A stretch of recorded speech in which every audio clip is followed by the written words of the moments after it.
Hoje vamos falar um pouco sobre saneamento rural e da importância para o meio ambiente. Então, após o Brasil se urbanizar nas últimas décadas, surgiu um movimento de retorno ao campo, né, em áreas consideradas rurais em torno da cidade.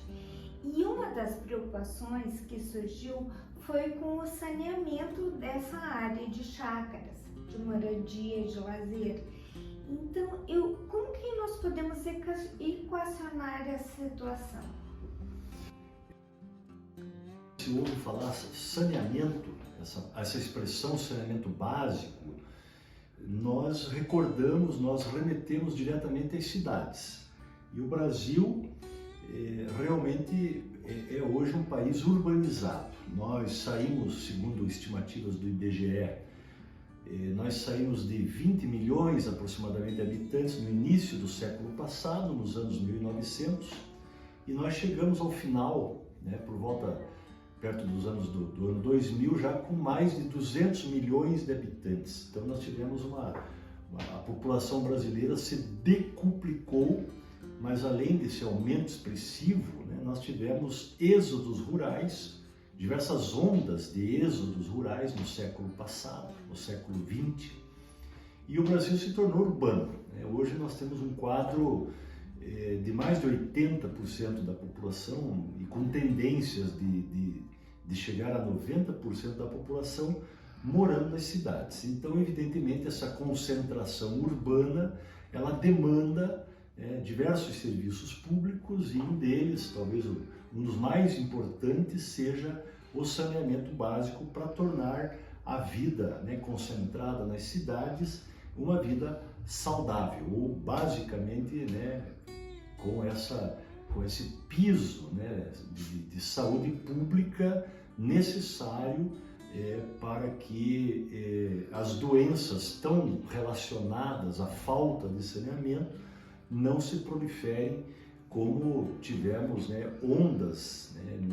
no século passado. E por falar em ondas, nós temos ondas de sanitarismo. Então há um movimento sanitarista, que é uma longa história, e o Brasil passa por diversos momentos em que há um investimento maior em campanhas de vacinação, em campanhas sanitárias, e nós temos vários problemas que começam lá nas áreas rurais, com a agricultura, com a pecuária, e algumas práticas foram muito combatidas, e ainda existem pelo interior do Brasil práticas que comprometem principalmente a água, principalmente os cursos d'água, E uma atividade que é marcadamente contaminante de águas é a suinocultura. Então era muito comum, e ainda existe por aí, a criação de porcos muito perto dos rios, as pocilgas, essa palavra antiga para se referir, exatamente para permitir que os dejetos desses animais fossem lançados diretamente nos rios. Isso era uma prática muito comum no Brasil, e também outros animais e outras práticas que comprometiam gravemente e que eram geradoras de um grande número de doenças e até epidemias que nós assistimos decorrentes desses maus hábitos, dessas práticas contaminantes e poluidoras do solo, subsolo, águas e assim por diante. E houve um trabalho por muito tempo no sentido de orientar as pessoas, porque não havia abastecimento público de água, para evitar que os poços que eram escavados pelas pessoas, pelas famílias, pelas comunidades, ficassem em lugares mais altos que aqueles destinados para o esgotamento, do tipo fossas, aquela estrutura mínima que havia, chamada de casinhas, onde se fazia um buraco para ali as pessoas poderem lançar seus dejetos, e às vezes exatamente essas fossas, essas escavações para essa finalidade de coletar dejetos humanos, elas acabavam contaminando a água subterrânea que servia aos poços de onde as pessoas se serviam para as suas necessidades básicas de água. Esse processo, né, de contaminação, ele gerou, né, uma série de problemas de saúde pública, e o mais conhecido é a mortalidade infantil, que o Brasil tanto evidenciou em décadas passadas, né, e programas de combate à mortalidade infantil que passa diretamente pelo saneamento, ou seja, pelo cuidado com a água. Mas acontece que nos últimos tempos, né, e nós assistimos talvez a pandemia tenha evidenciado um pouco esse movimento, há muitas pessoas voltando, né, se movimentando, saindo, né, das cidades para morar no campo. Então, existem marcos legais, marcos jurídicos que definem exatamente o perímetro urbano, e a partir, né, desse perímetro urbano nós já temos o início daquilo que se considera o mundo agrário, o mundo rural, né, deixa de ser urbano. E aí o que ocorre é que essas áreas que estão no entorno das cidades, mas que ainda não estão dentro do perímetro urbano, são consideradas áreas rurais. E aí elas não estão sujeitas a um loteamento, elas não estão sujeitas a um parcelamento do solo para loteamento como está o solo urbano. Então o tratamento jurídico, político-jurídico dessas áreas rurais difere diametralmente, eu diria até, do tratamento da disciplina jurídica da cidade, onde o solo urbano se destina exatamente, em grande parte, para moradia. Então as áreas rurais não estão preparadas para a moradia, elas não contam com estrutura de saneamento, com abastecimento de água, com a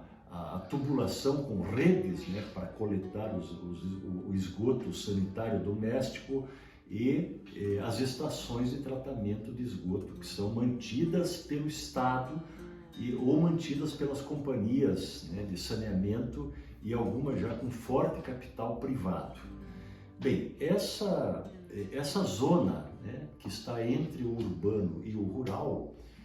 ela é uma zona nebulosa do ponto de vista legal, jurídico, né, porque ela não tem uma disciplina para esses empreendimentos que nós estamos vendo cada dia mais, de chacreamento, né, de destinação de áreas que eram áreas de agricultura para a área de chacras, e até condomínios, né, de casas que estão nessas áreas, nesses entornos, né, principalmente das cidades maiores, a partir de São Paulo, Rio de Janeiro e outras cidades que têm às vezes essas formações montanhosas, né, e muitas pessoas passam a morar nessas regiões mais altas, fora da cidade, e aí, né, nós começamos a ter conflitos que envolvem o Ministério Público, conflitos que envolvem os órgãos ambientais, conflitos que envolvem Estado versus municípios, uma série de conflitos, né, passam a existir exatamente, né, por falta de disciplina jurídica, por nós termos esse entorno, né, essa faixa periurbana, né, estou chamando assim, alguns já chamaram de áreas rurbanas, e que também são diferentes das áreas rurais, onde nós temos agricultura intensiva, né? A pecuária, a agricultura, o plantio florestal e as atividades que são tipicamente rurais e que contam hoje com um mínimo de mão de obra, né, dado o grau de mecanização e de tecnologia aplicado à agricultura brasileira e no mundo inteiro. Então nós temos poucas pessoas hoje morando nessas fazendas, nessas áreas de grande produção, mas nós temos uma faixa que tem atraído pessoas para moradia e que, em princípio, não estavam destinadas para moradia. Então, professor Edson, frente a tudo isso, quais são as alternativas, os caminhos, as soluções que podemos apontar? Bem, então, essa antiga dualidade entre o urbano e o rural, ela passa hoje por um desafio, porque nós temos uma terceira realidade. Essa terceira realidade, que não é nem urbana nem rural, ainda não conta com disciplina jurídica, político-jurídica. E é isso que nós temos que procurar resolver, e isso passa necessariamente por um novo posicionamento dos municípios, por exemplo, né? Para começar, então, os municípios precisam, de alguma forma, né? E olhando essa nova realidade, inclusive como uma fonte de arrecadação, de renda, né? De giro e de geração econômica também, né? É preciso buscar soluções que venham a viabilizar este convívio e amenizar esses conflitos, né? Nestas áreas que ainda não estão na cidade, mas que também já não são rurais. Então, nós aqui da Midjuris vamos apresentar no próximo vídeo algumas soluções, alguns caminhos para resolver esse conflito. Então, espero você até o próximo encontro.